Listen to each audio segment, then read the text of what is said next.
Eyes down, ears on me. Constable. Carrot. Well, name's not because of my hair, you know.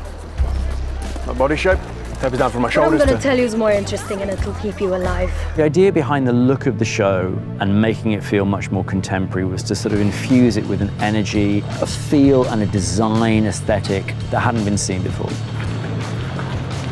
And Simon Rogers, the designer, and a lot of the production crew grew up during the punk aesthetic, and it felt like a new and different way of giving a whole world a slightly different vibe to anything else we'd seen before. So the inspiration for designing Ankh-Morpork came from a variety of sources. I had some very early feelings that this city was familiar to me in some ways and reminded me of some traveling that I did in New York in the late 80s. So a city that maybe once upon a time was a grand old city that had changed and become something else. So I started looking at references from 1970s movies set in New York, and that really became the sort of the first image I had. Creating our version of Ankh-Morpork was a challenge. For us, it was about finding a combination of different styles, but styles that could fit within the same palette. Simon Rogers, the production designer, and I worked very closely to make sure that we could draw from different architectural styles. Even though there's an eclectic mix of styles, nothing was jarring too much that it looked like it was sticking out. Ankh-Morpork is a city that's made up of a variety of social strata, very much like any city. In order to find sort of parallels between what goes on in real life, it was important to find a way that made the city feel simultaneously familiar but also fantastical, allowing the audience to feel comfortable in the world, but also to provide them with something that's visually spectacular and pleasurable and to draw them in. Lovely, that is lovely. Brilliant. The production designer originally comes up with a palette and has lots of visualizations, and I take colours from there and I try to build that in the physicality of doing the lighting. So in Vertmüller, this world here we've got in this old shopping mall, but we've got fluorescent colours, we've got splashes of green and splashes of cyan and things like that all over the place, which give it a flavour which you wouldn't find in any place in the world.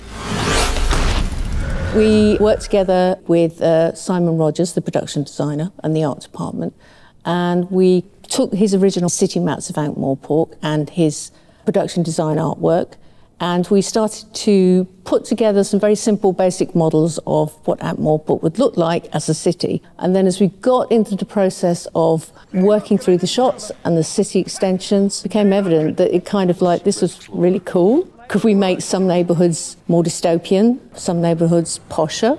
What visual effects allowed us to do was to take the print artwork, the conventional artwork, and to kind of grow it up into a city.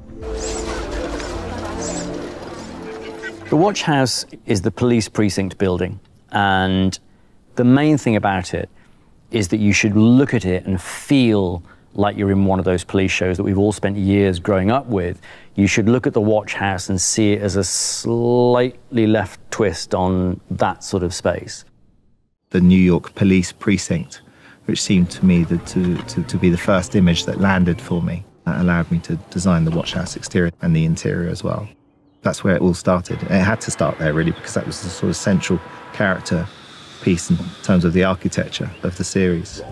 And sometimes it's even harder. Well, it's even harder. The Watch House is an interesting set because it looks to me like a sort of brutalist concrete factory.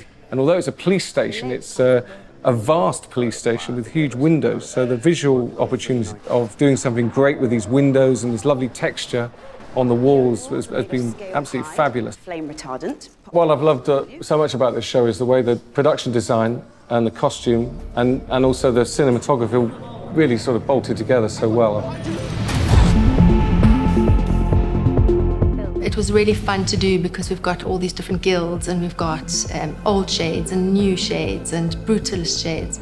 So our brief was really to be a brutalist feeling. So we had very straight, hard lines, and then we also had a lot of punk feeling coming through with a slight twist of the 80s bad music video coming through. So we've got some really funky styles going on our general population in terms of makeup. And then our prosthetics department got stuck into doing some really nice noses and ears and alien kind of textures on the skins. So we've got a whole different world there, which is our old shades, which is more kind of like your magicians and your witches. And then you also have all of the different guilds. So we've got the Thieves Guild, the Assassins Guild, and they have their different layers that distinguish them from each other. You'll also notice in Ankh-Morpork, a lot of people aren't clean, so we don't have reference to showers or baths or anything like that. So we've got a grime that's kind of sitting in everybody. They're all a little bit dirty. It's a huge visual of all these different flavors and tastes and colors and textures. And it really is a different world that we've created. It's otherworldly. It's colorful, it's textured, it's loud, it speaks, it talks. I always say a costume isn't a costume until a character wears it.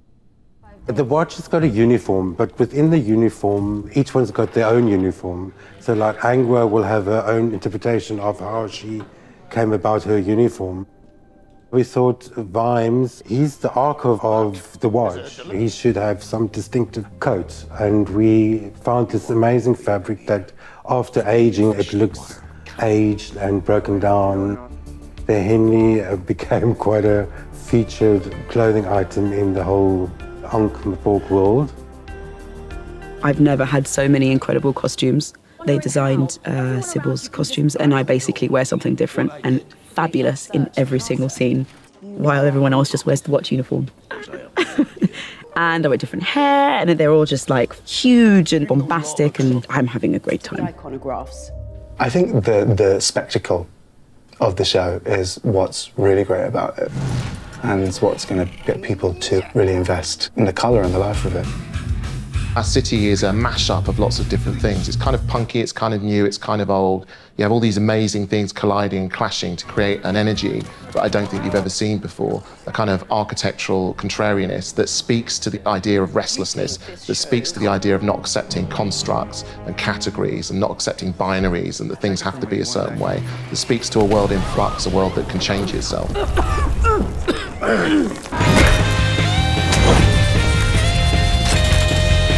Hey, now don't close out, I've got some awesome movie extra trivia. One of the great pioneers of special effects was Ray Harryhausen. He pushed the limits of imagination, visual effects and miniatures in ways that inspired generations after him.